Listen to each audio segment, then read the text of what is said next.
There he is. Hey, sorry to be late, everybody out there in broadcast land, but we're having some technical difficulties. But this is Bob Sorrentino from Italian Roots and Genealogy, and I'm here with four great guys that are either from or have a lot to do with the north end of Boston. So welcome, everybody. Welcome.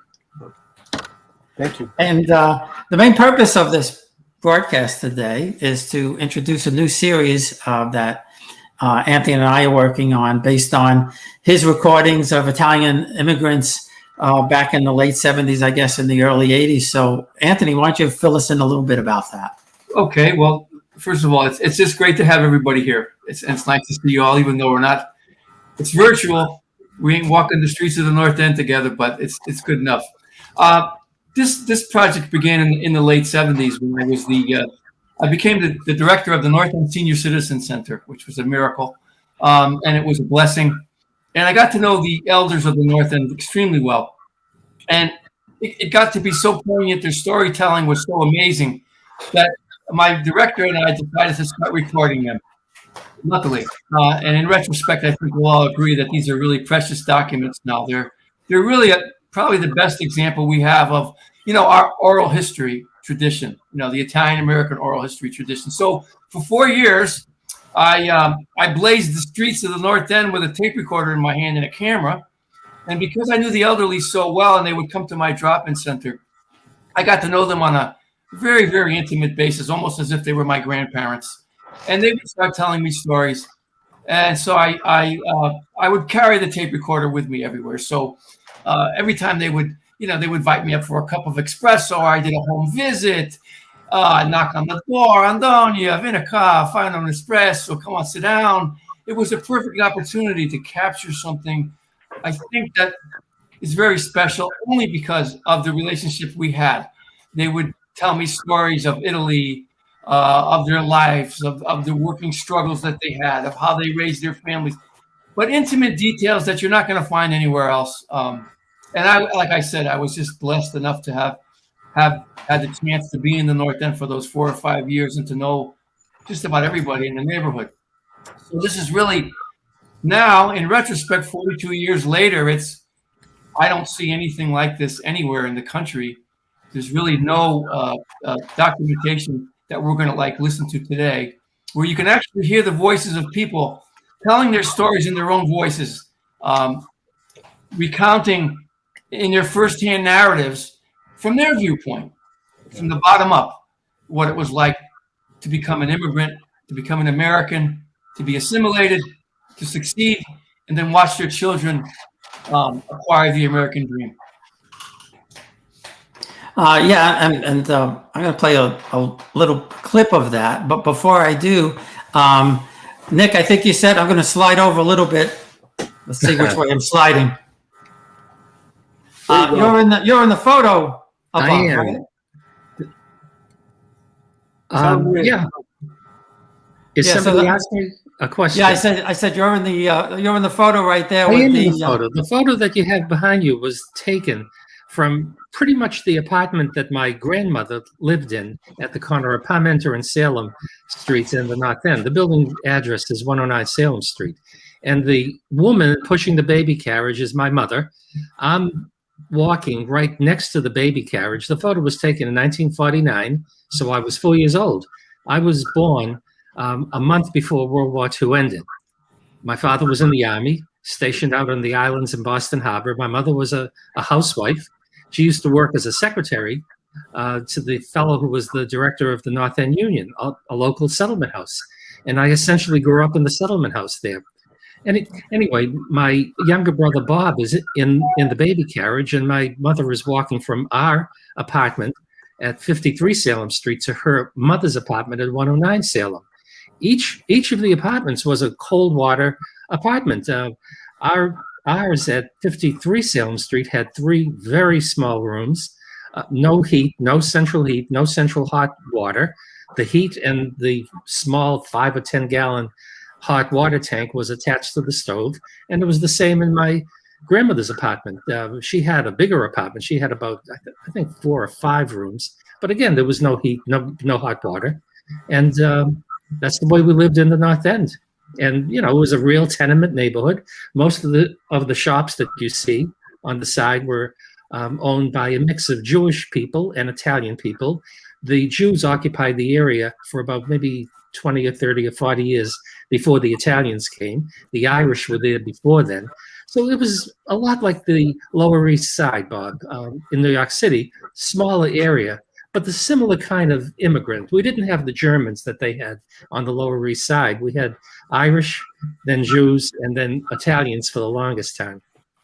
Yeah. And what year was that photo? 49. 49. 1949. Wow. Truman was the president.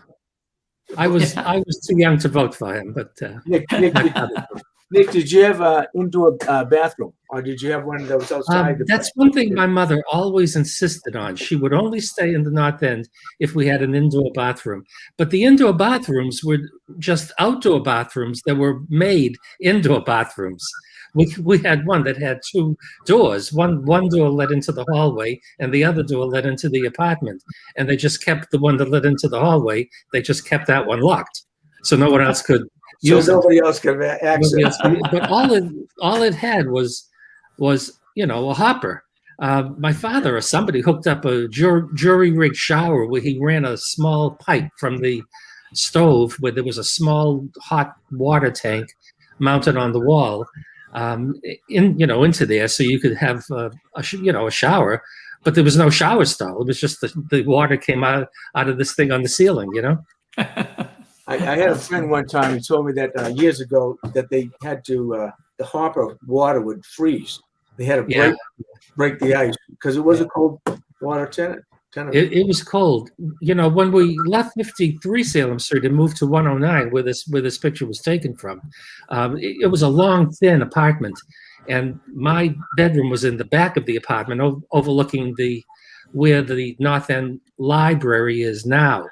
And that was a cold one because the stove was in the front of the apartment and my was in the back.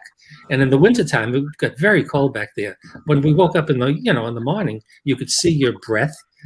There would be ice on the windows because, we didn't have insulation. And I remember how much it was really fun. You could scrape your fingernails on the inside of the window and you could get in all the ice, and you could sometimes put your whole hand on it and the heat from your hand would melt and you'd have sort of an image of your hand, a ghost image on there. But not many apartments had central heat when I was young. But then gradually people, began to fix up the apartments and put in the heat. The heat all came from the stove, the kitchen stove. I mean, where I am in Bradley Beach, there are still houses that don't have a central heat. Really? Believe it or not. Yeah, because they've been here. They were summer homes, and some people still haven't put heat in. Yeah. And funny thing about the bathrooms is you could tell the houses that weren't built with indoor plumbing because you could see the vent pipe running up outside the place. Right up the center. Yeah, exactly right. Exactly right. Yeah. That's funny. So I want to play a little short clip of a couple of the people that Anthony interviewed. And then, he could talk a little bit about it. I have to say, I've listened to two of the interviews that Anthony has done. And as I talk, I'm getting goosebumps because I hear my grandparents, it's just so incredible. And I think for people listening, when Anthony and I start to put out the episodes, you're just going to be amazed at what you hear. But I'm going to play just a little clip, just a little tease for people so that they know what to expect. Just to put it into perspective before we start, though, Bob, so people can remember this or understand while we're listening. Now, these people were in their 70s, 80s, and 90s in 1979 when I began the project. So their memories go back to the turn of the century and before. So they're shedding light on a period of Italian American history and culture that's very rare. Right, and it's their voices. So this is, I think it's about a minute clip or so. So let's give a listen. Where? Leopold Moss. Who was that? Factory? Factory, Soap Factory, dove cugini. Dopo 2 giorni che sono arrivate. After 2 days that you 2 days I came here, my sister said to me, you gotta go to work because you gotta pay the money we sent you to come over here. And then I started working. What did you do? Sewing. I was making the sleeves and the jacket. Before you got married, you worked in the farm too. You told me. Yes. What was that like, Michelina? Oh, beautiful.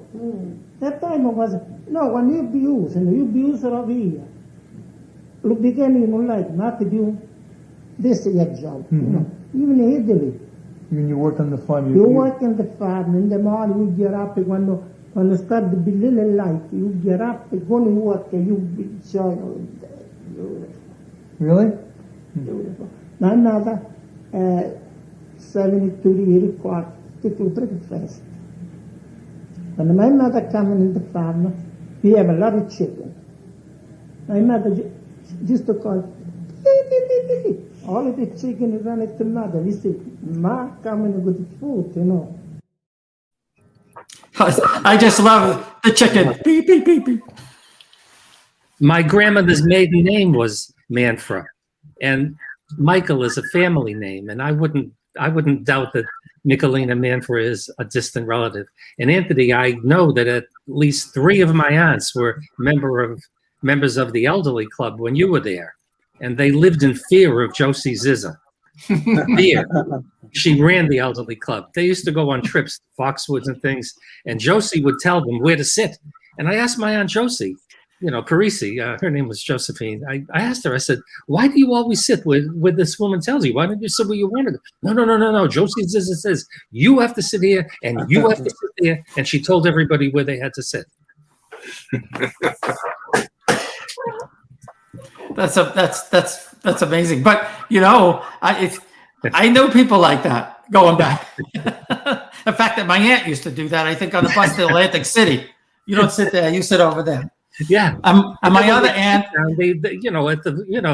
at the casino or wherever they were, they would tell them where they could sit. You go to that slot machine and you go to that slot machine. I mean, it was unbelievable. And my other aunt, her sister, used to walk the aisle of the bus the whole trip. I don't think she sat down the whole trip because she was the party person. Imagine being one of the only men on that trip, because they were almost ladies. Almost all of them were old ladies. There were like 2, 3, 4 men. All the other guys were either working or dead. Right. So Anthony, you interviewed I don't know how many people. You probably know, and I know you have probably hundreds of hours of tape. But what was the overall theme from these people? I mean, whether it was about leaving Italy or coming to America. It was a little bit of both. They never forgot their experiences in Italy, but they would never talk about it unless you asked them. And when you asked them, it was as if a dam had burst open, because they were just full of stories like Michelina's story, because that it goes on and on. She talks about the different seasons. She talks about what it was like in the spring, in the fall, in the summer. She actually takes you by the hand and walks you through what it was like living on a farm in southern Italy in the interview. And it was all there in her mind, in her heart. So that if you asked her, hey, Michelina, and I would just very innocently, ask, hey, so what was it like? I go by my study, I'd say to her, on the farm. And then that was it. It was, you hit a nerve, and they just would just recount stories after story after story. And the reason I think is, I don't think because anybody ever really asked them. Certainly their kids didn't. Their neighbors didn't, because it was the same experience. And it was equally true about their work. They were especially poignant and compelling in their stories about working life and the difficult jobs that they had, whether it was sewing or as a fisherman or whether it was in a factory. And the beauty of the interviews and their stories was that they were very unassuming. What they had gone through, working 50 hours a week for $8 in this terrible factory making biscuits. Loose Wilds was a huge biscuit factory over where Washington Avenue is, Washington Street is now. And I worked for 50 hours a week. I did okay. I made $8 a week, and it was very unassuming. And then, in retrospect, it's extremely eloquent because it's so simple and unvarnished and real. And this is who we are. This is what we've inherited. This is our legacy. And if you listen carefully to these voices, you'll really understand where you came from. I don't care if you're from New York, California, San Francisco, Louis. It doesn't matter where Italian American you are. These are universal stories. Yeah, and now did they because I never even thought to ask my grandparents about the trip across and the boat and everything, and I just interviewed somebody a week or so ago who made the trip in 1954 in third class, and it was a horrible trip. It was supposed to be 10 days. It was 3 weeks, and she said 2 people died in the cabin that they were in, on the way over. 1954. So did they talk about the trip? Yes, that's the second. That'll be our second episode, I guess. Mm-hmm. It's luckily I was, like I said, I was fortunate enough. You see, I cast a wide net. I didn't go asking these people pointed questions about their personal life. I cast a wide net. I asked very general questions, and what I got was a treasure trove of memories and stories, and a lot of them were stories about the coming over on the ships. They told me what it was like in 1914, what the conditions were like, what it was. There was one great story where a guy said his wife had been, he had sent for his wife to come over with the 2 kids, and she got so sick she was in steerage down below for 19 days, didn't come out. She was so emaciated that when she got off at Commonwealth Pier in South Boston, the husband didn't recognize her. Wow. And she swore she would never go on a ship again, ever. Yeah. But these are the kind of stories. Other stories I have recorded, think about this for a minute. The whole idea of the journey. Television always, the movies always gives us the stereotypical image of the whole family coming over, the mother, the father, the 2 kids. It wasn't like that. The male came over, worked, sent for the kids, and the wife later. The wife came over, 2 or 3 kids in tow, and then made the journey not knowing where the heck she was going, never having set foot out of her own village. She's told to pack up the bags, sell the cows, get the furniture sold, and come over. Think of it for a moment. You're coming over here now to a world you don't know. You don't speak the language. You don't know American culture. You don't know American politics. You don't know the language. You don't know anything. But you're in Naples. You're getting on a ship, and on the way over, this happened. Some of the most horrible things happened that are almost lost to our history. But luckily, I was lucky enough to meet a few people that told me this story. Imagine for a moment you're crossing over, your child becomes so deathly sick, and there's no medicine for the kid to heal him, and the kid dies, and they bury the kid at sea. Mm-hmm.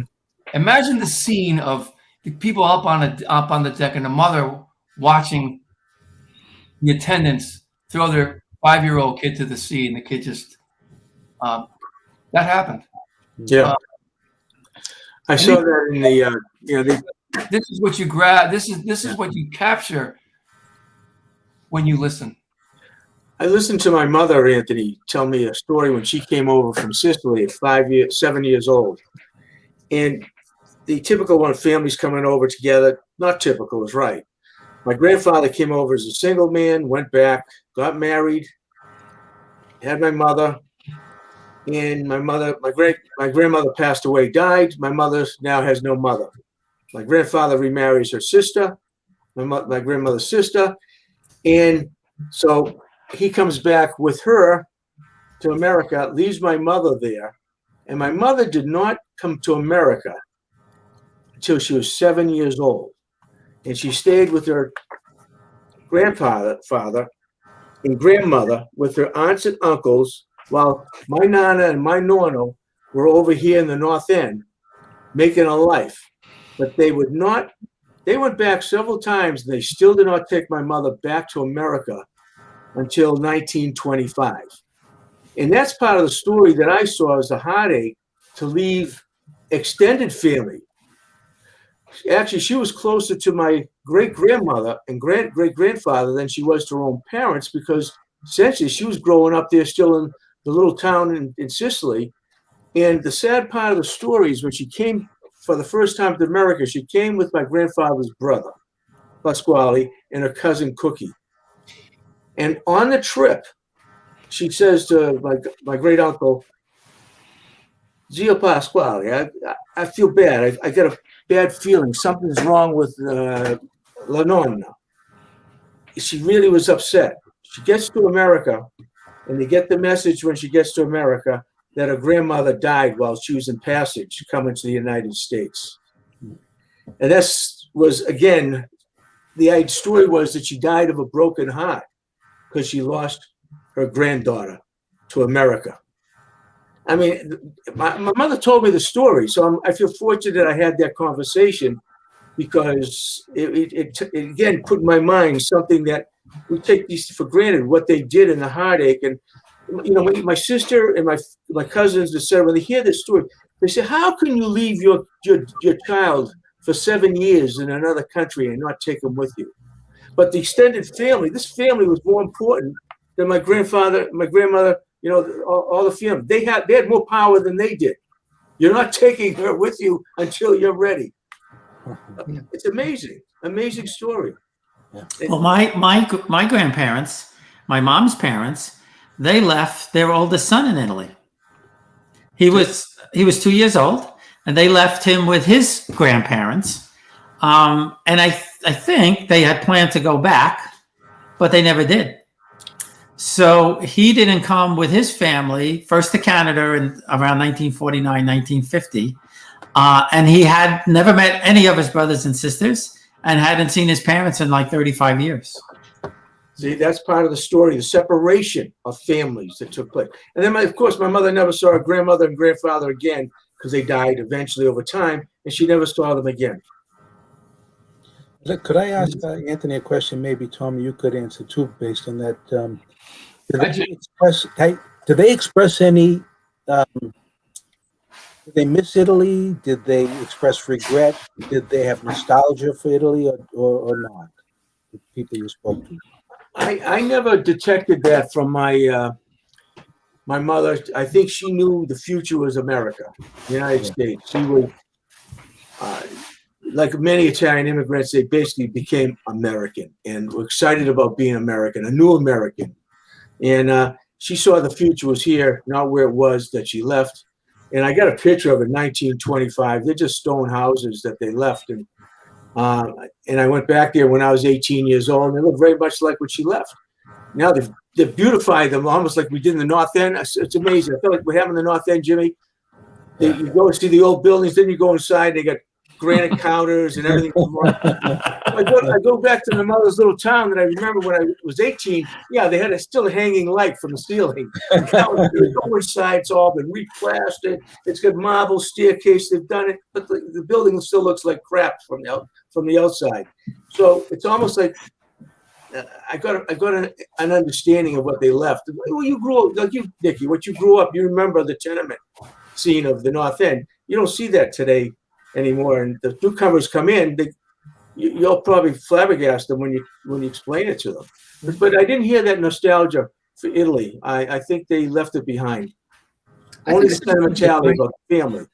You know, my mother's mother did miss Italy a lot, and she used to correspond with her family over there and send them things. You know, right after World War II, for instance, she was from northern Italy, actually.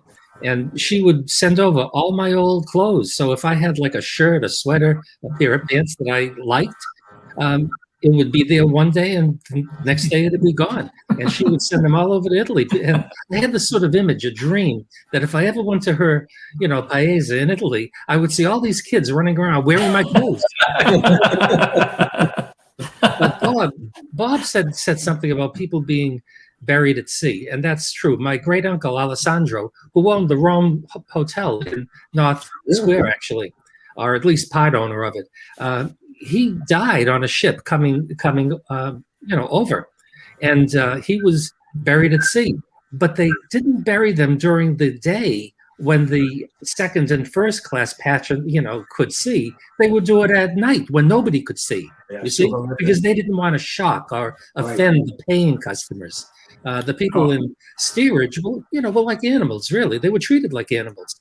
They let them upstairs, on the deck to get some fresh air once a day, when the first and second class, when the cabin class, they called them, when they were eating. So if they were eating supper, they would let all these Italian immigrants come up on deck, get a breath of fresh air, because half of them were seasick the entire tour, 2.5 week, trip. And then they would try to get them all back downstairs, before the paying customers came out and finished their dinner.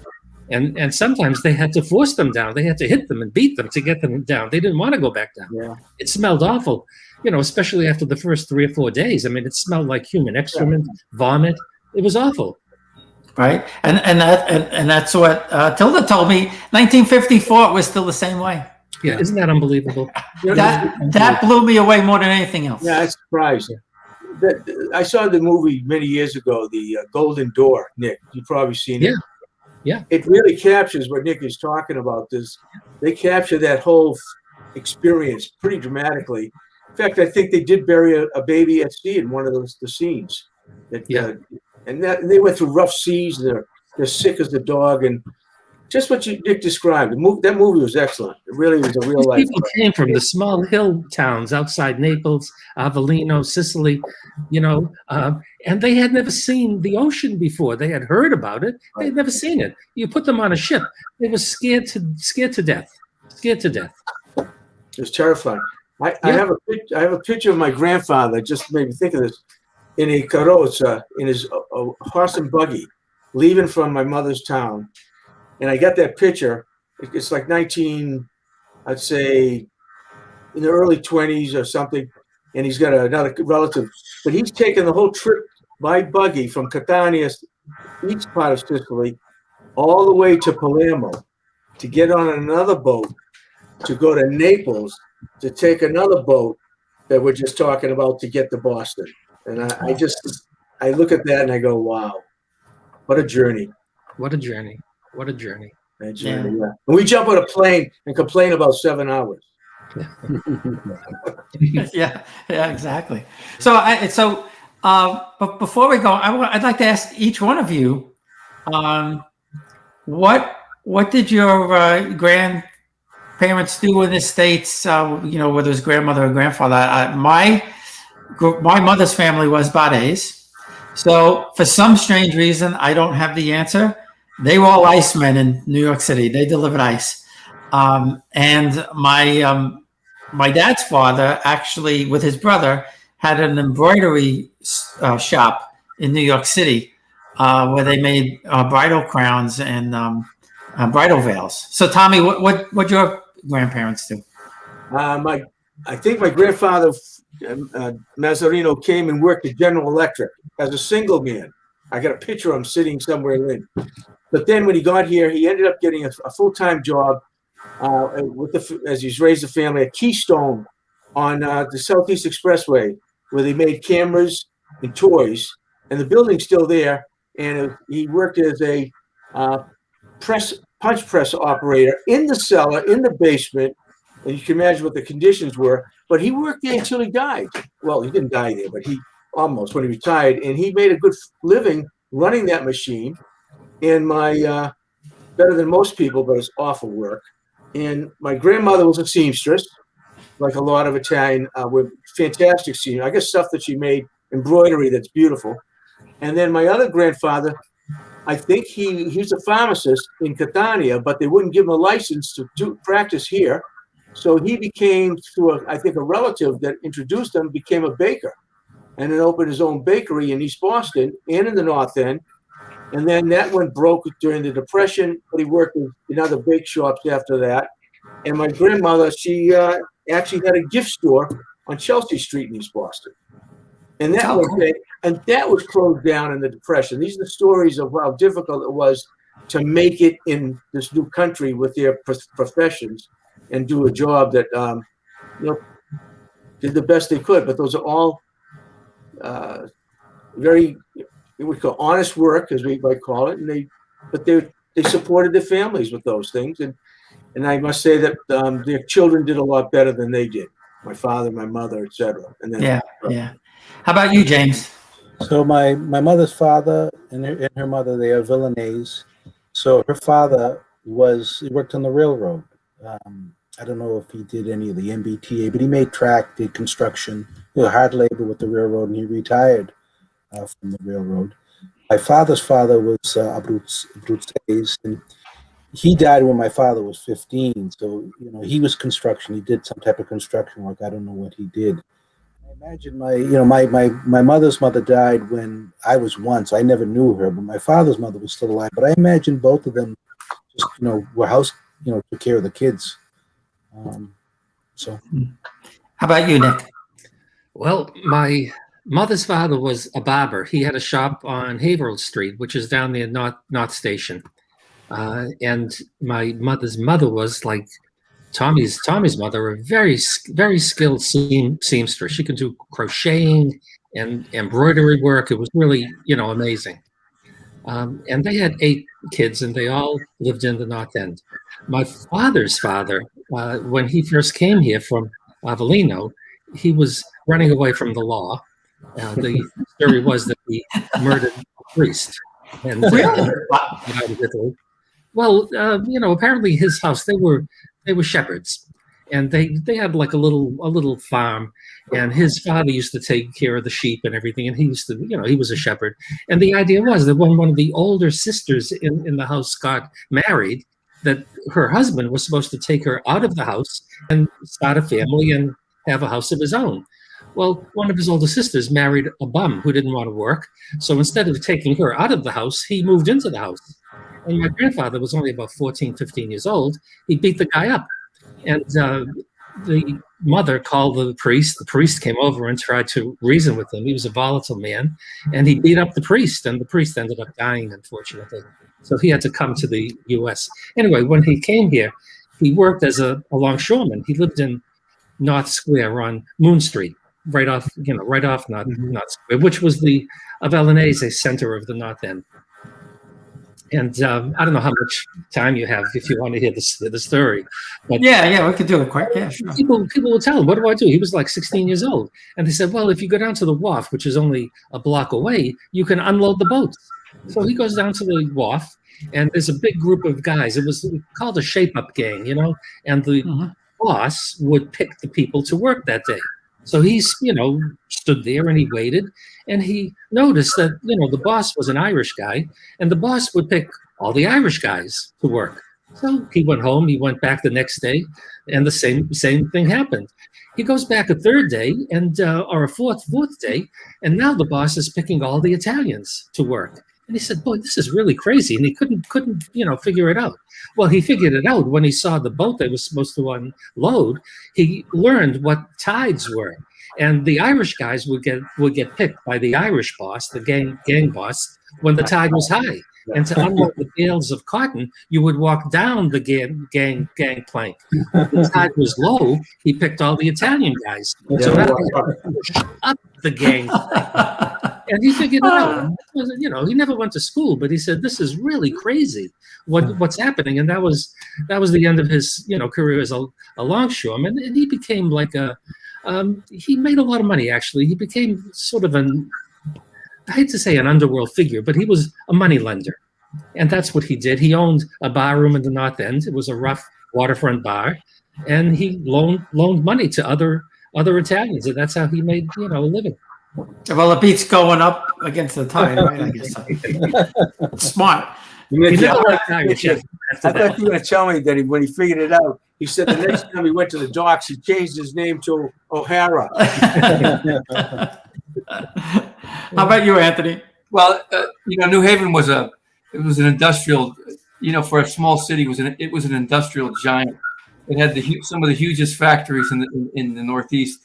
And so both grandparents, my grandparents, my grandfather on both sides, one worked in the gun factory, Winchester's, and the other one worked in New Haven Folding Box, which was the largest folding box company in the world. I mean, these were just huge, cavernous factories that took up city blocks, and they needed cheap labor. And so, my grandparents, they both filled those ranks. My grandmother was taking care of 8 children on my mother's side, so when she could, she would go work on the farm down the street. And there's a story of her my mother would always tell, that she would come home the farmer would give her some extra vegetables, whatever she would have, and she'd put it on her head. Imagine the scene. We're in America now, and she puts this big thing on her head, puts the utuk, they call it, the handkerchief on her head, so that she could make sure that, and she would walk all the way from the farm all the way home, which was a couple of miles. And my mother said to me, she said, that basket never moved. It's amazing. Bring the vegetables home, working on the farm. And then my other grandmother, who really came from a farm, would find work on farms when she could. So before we wrap up, Anthony, I just want to, give you one more chance to kind of tell the viewers what we're going to do with your tapes that you took over those 4 years in the late 70s. Yeah, the tapes are going to be part of this. The reason why it's going like this is because hopefully we'll have a new book out based on all these stories, which I hope my publisher will have ready for us in the fall. It's called Stories, Streets, and Saints, the North End of Boston. And the reason why Tommy and Jim and Nick are here is because they play an integral part of the book, and I just couldn't leave them out. I mean, they are the last of that channel. They are the last voices of the North End that can speak with authority. And so we're going to follow the path of the book chronologically. The themes of each chapter will follow in these episodes, using the oral histories and having these discussions. So. Well, do you want to mention Anthony's other books that he beautifully wrote already? Yeah, sure. Like this is one of them I happen to have here. From Italy to the North End. Yeah. Right? It's a great one. Before I knew Anthony, I found this one. This is an original one. Yeah. And I didn't know him at the time. Portrait of an Italian American neighborhood, North End of Boston. When did you publish that one, Anthony? 1998. And I got this, and I found it years ago, and I bought it, and of course I loved it. And then it was 20 years later, I meet you, Anthony. First. Yeah. Well, yeah. But these, but Tommy, Jim wrote the foreword to that last book you showed, the photography book. It's wonderfully written. This one. Yeah, Jim, if you hold it up, it's James Pastos at the bottom there under Anthony Riccio. It's small print. He wrote the foreword. It's a wonderful foreword. It just sets the tone for the whole book. And so now that I've completed this next book, I insisted that Jim, be involved with the book. And I also, because I learned so much from Nick Della Russo, and he was so helpful with like the story he just told you. He filled in so many blanks that could have never been filled in because it's not written anymore. Nick has written the epilogue. Nick wrote the foreword. I mean the foreword. You see, it's been a while since the book. I kind of trying to forget it. And then Jim has written the epilogue. So it's all North End. It's 100% North End, right from the heart, right from the real experiences of a neighborhood that doesn't exist anymore. Right, like unfortunately, like a lot of old Italian neighborhoods. Yes. Anthony, we should tell him a story about that mailbox. But maybe you tell him the story, Tom. Well, you see this mailbox? This is on Sheep Street, right here. In 1980. Yeah, one day Anthony and I walking around, going to all the old spots he took pictures at, and sure enough, we end up at Sheep Street, right across from my apartment. And those mailboxes are gone. Those are classic old, right, Jimmy? You've seen them, Nick. Those are the typical mailboxes. Now they get all chromed, polished, new mailboxes. Yeah, totally different. Yeah, and of course, there's no Italian names on them anymore either, right? So I'm standing there, Anthony's taking his picture, he's getting the right angle, and I'm standing there looking at my apartment at 23 Sheep Street, hanging around looking up and down the street. When I was there, kids are running up and down the streets, women are looking outside the window, they're on the pillow, etc. None of that, it's all gone. So just Anthony and I sticking our nose looking at the mailbox. All of a sudden, out of the building next to it comes a guy with a kilt on. Yeah, with a kilt. He's a Scottish kilt. Oh. I'm standing looking at him. He looked at me. He said, "Oh, where you going?" Where you going? And he says, "I'm here with some friends. We're going to a wedding." Oh, great. Yeah. So we're just here. We came temporarily, and we're just staying in this apartment that my friend has. Oh, interesting. So I talked about the wedding. About 10 minutes later, Anthony's still taking pictures of the mailbox. And I'm talking to this guy, telling him about the neighborhood, what it used to be like. I said, I'm already thinking in my mind, oh, this is funny. Then 5 minutes later, 3 more guys come out, and they were dressed even more interesting than he was, because they're all going to the wedding. And all I can think of, what a before and an after on how a neighborhood changed so dramatically. It happened right in that one moment when we were taking a picture of the new and the old mailbox. And it's just like, yep, if you want to say the neighborhood has been gentrified, I think my experience that day was, yes, it was. It definitely totally different. But the buildings were the same. You look at the buildings and they all look the same. Yeah. But there's still an element there. There's still old North Enders. There's still Italians. I'm still there. Connections. Nick is still there. Yeah, Nick There's is still connections That's between true. the past and the present. So, I always want to make that clear. North End's not over. There's still a North End. There's still Well, it's holding, Jimmy. It holds on. It's like it won't let go. That's why. And which is great. That fervor to say we want to. Whoever wants to keep it, yes. keep it. Nicky's been holding on to it all his life there, which is wonderful.